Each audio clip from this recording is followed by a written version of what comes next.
Hello, Mikel. Good morning. As it's Christmas, let's stick with tradition and start with some injury updates. Sorry, I tried to be different, but it's impossible. Ben White, obviously, we think he's got some kind of hamstring issue. He's had a scan. What can you tell us about him? Yeah, he's out. He's evolving well. He's not a major injury, but it will keep him out for a few games, I think. Oh, so better than maybe has been reported out there. It's not a major hamstring problem. I don't think it's going to be, and Ben is a really fast healer as well. So let's hope that we're going to have him in the next few games. Also, I'm seeing reports that there might be a bit of a target for Gabriel in terms of that big Aston Villa match on the 30th of this month. Would that be about what you were aiming for?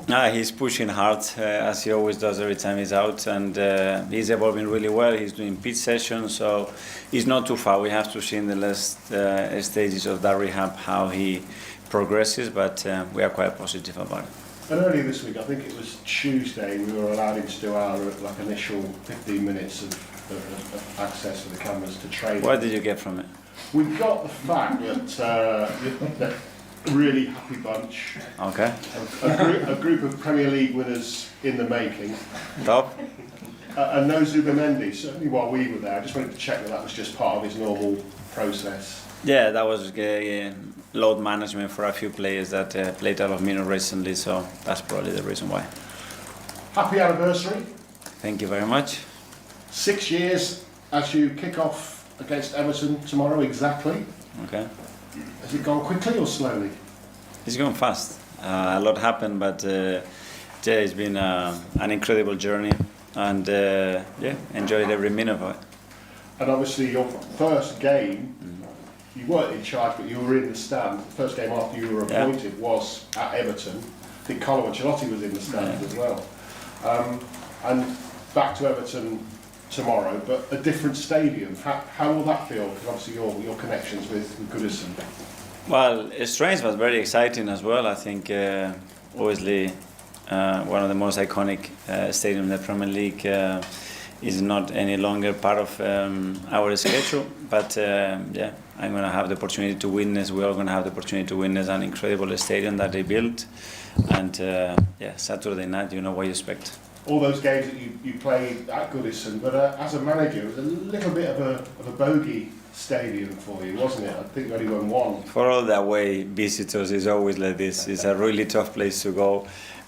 We all know that, and that's why we're going to have to be at our best to win on Saturday. So the mission is to make the new place, Everton's new place, a bit more of a stadium where you can go and get a win as Arsenal. Yeah, and we had in the last few years very good records away from home, and that's the places that you have to go and win the game, and in order to achieve that we're going to have to be really good. Thank you.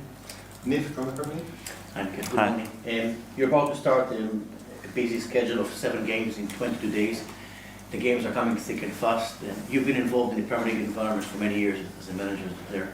Despite the hectic schedule, what is it the most you enjoy about being around the Premier League in the festive season? That is different. That it hits you with big demands and a lot of games and a lot of things happening not only in your professional life but in your personal life as well, because there are special days for all of us. But I see it as an opportunity. I think we are blessed to have the opportunity to play when people are on holidays. They can enjoy. A lot of families. I think the atmosphere that is created in the stadium, it's unique, and that's what we have to enjoy. If you look at your outfield players, except Declan Rice, Martin Zubimendi played the highest amount of Premier League minutes, and this is his first season not experiencing a winter break. In terms of managing the workload, how do you try to do it and to get the best for him and for the team? Well, in the small windows that we have, we make sure that we look after him, and he understands that every possibility and every chance that you have to look after yourself, you have to take it in this league, because the demands are going to be really, really high. But I think he's coping really, really well with the league, with all the challenges that the league brings to you, a new club, a new country, and I think he's been exceptional. You spent 6 years at Everton. Goodison Park is an iconic stadium. When you move into a new ground, a new stadium, how important it is to maintain that connection between the club and the fans, you think? And you know Everton really well, their fans are really enthusiastic in a completely new stadium.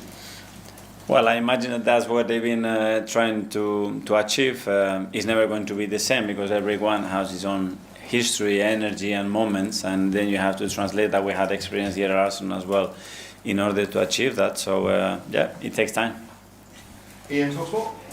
Hi Mikel, how are Hi. you? Good, thank you. 6 years in charge. In terms of your achievements, would you say changing the culture of the football club is right up there?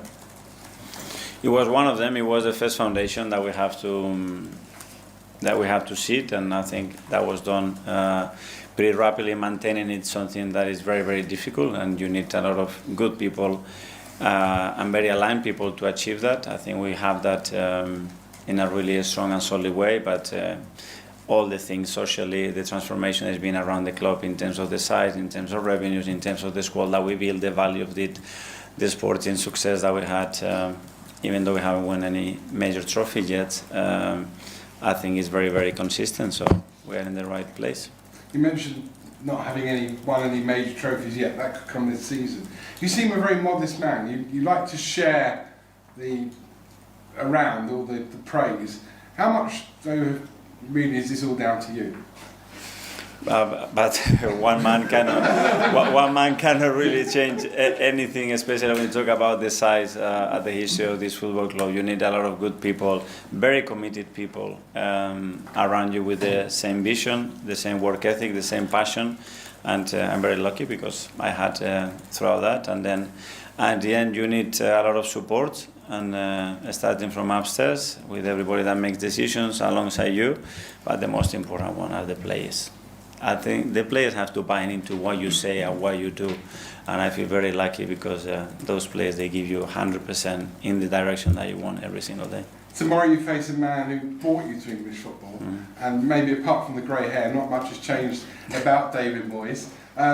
Just talk about your admiration for him. Yeah, I think that's the word that I will use. Gratitude and admiration. I think he taught me the love that he's got for the game, and then the integrity that the game requires at any cost. You know, I think he's a remarkable man. I think the way he managed the club, the people, his players, it's outstanding, and I'm very grateful for everything that he did for me, for Everton as well.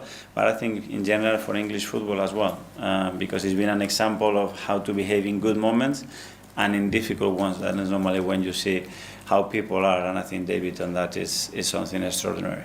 Finally, a slightly left field question, not football wise, but if I could wrap you up a little present for Christmas Day, what would you like to get? Win. all the games that we won. No, that's it. After the rest will come naturally, but my mood, my energy is going to be much better, so that's what I want. We'll go to Matt from the Standard. Hi Mikel. When you took charge 6 years ago, what chances then would you have given yourself of still being here now? How much would I bet, you mean? I don't know. If I say, okay, I never coach at the highest level, I come to a club that is in a difficult stage of its history, and the recent past of the previous managers, I don't know. But you have to take this job day by day. I do the same on day one, that today. Do your best, do what you feel, make sure that the people are on board with you in what you do. And that's it. And then at the end, in my job, at the end, it's about winning football matches. That's it. And up front, Mikel Arteta, you've used him primarily, I guess, when injuries have sort of left you short of other options. At the moment, you do have more options, but with back and Gavi. Even with them fit, do you still sort of see Mikel as an option to start up front ahead of them? Yeah, he's certainly an option. I think he's giving us every reason as well to consider him in a really serious way. You look at the goals that he scored and the importance of those goals. I think he needs to be right up. And with, I guess, Victor still adapting, is Mikel almost at the moment maybe a more natural fit for the team and how they've been used to playing? I don't know if this is the word, but he's a player that has done a job with his qualities and in the games that we demanded these qualities. Victor brings many other different ones, and it's great that we can have those, and now Gavi as well, which he came in the last two games and made an impact in the game. Hi Mikel. Last week you said Kai Havertz was doing stuff on the pitch. I was just wondering if that's still the case and how close he is to coming back. He's progressing really well and quite fast in the last few weeks. So yeah, we are really positive that if everything continues like that in the next training sessions, he's going to be with us soon. And you mentioned that away form over the last few years has been really strong, but in the last 3 Premier League away games, I think Arsenal have conceded the first goal in each of those, so Sunderland, Chelsea and Aston Villa. What do you put that down to? Because I think after the Wolves game you mentioned defensive habits you didn't like to see. And was that something that crept in from those games, or was that more individual? It's about consistency. I think we've lost 1 game in 21, away from home. So that said, you in this league the difficulty of that. But if you want to continue to that, you have to hit almost perfection in a lot of things that you do. We've lost 2 games in the last kick of the game, 2 possibilities to win the games as well. But that's what we have to learn and do it better. Tom, footballer. Hi Mikel, you mentioned after the Wolves game about things deteriorating when you don't get to train as often as you would like. You've obviously now had this first midweek off, and I'm curious, what have you been able to establish, what's been recovered in this week that had deteriorated in those weeks? Well, sometimes it's the level of energy and consistent energy that you need throughout a game to sustain when you have played with so many minutes in their legs. And other things are small things like we talked about, those defensive habits or connections that you don't build because you don't have to do that. And this week we have time to work on them, and hopefully we're going to see an improvement on Saturday. And you're playing in a brand new stadium as well this weekend. We've seen a lot of new stadiums built. West Ham, of course, moved into the London Stadium, Everton moving off, Arsenal back in 2006 as well. And those types of atmospheres in the old grounds that were so intimidating, do you ever feel like they get lost when a team moves to perhaps a bigger, more broader arena style stadium? I don't know, sometimes when you change the location maybe as well, but I don't know, we're going to have to go and witness how it looks like on Saturday night. It is going to be different to the previous one. You cannot expect to have the same one, but I think it will bring some good and positive things as well, I imagine. Okay, last year in the live section, firstly Carrie, BBC. Hi Mikel. Hi. When you've got all your forwards fit, you've got lots of options at the moment, which means I'd imagine you've got more headaches in terms of selection. So what's the process in terms of picking who plays for which game? Is it about the opposition? Is it about who's ready? How do you kind of come to the decisions that you do? So far we are in December. My headaches have come with having no options in the front line and not options in the back line. That's the headaches. I haven't had headaches the other way around. I hope that I do. It won't be headaches. It will be difficult decisions, but they're going to make the team better. The headaches are when you have to make decisions that you're making the team weaker, or you cannot make decisions because you're going to expose other players or players that if you give them too much game time, probably they're going to get injured as well. So that's the headaches.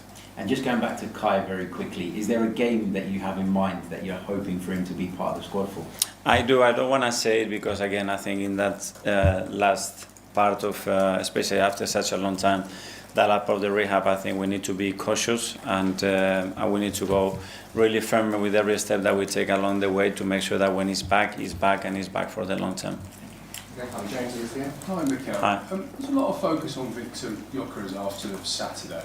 Just in general, can I just ask you to assess his first few months at the club? How would you evaluate that? Well, I think the level of attention on him, it hasn't changed since he signed to today. It's normal. Everybody was so excited to bring a 9 into the club. We did it. We brought a player with an incredible goal scoring record that had to adapt to the league.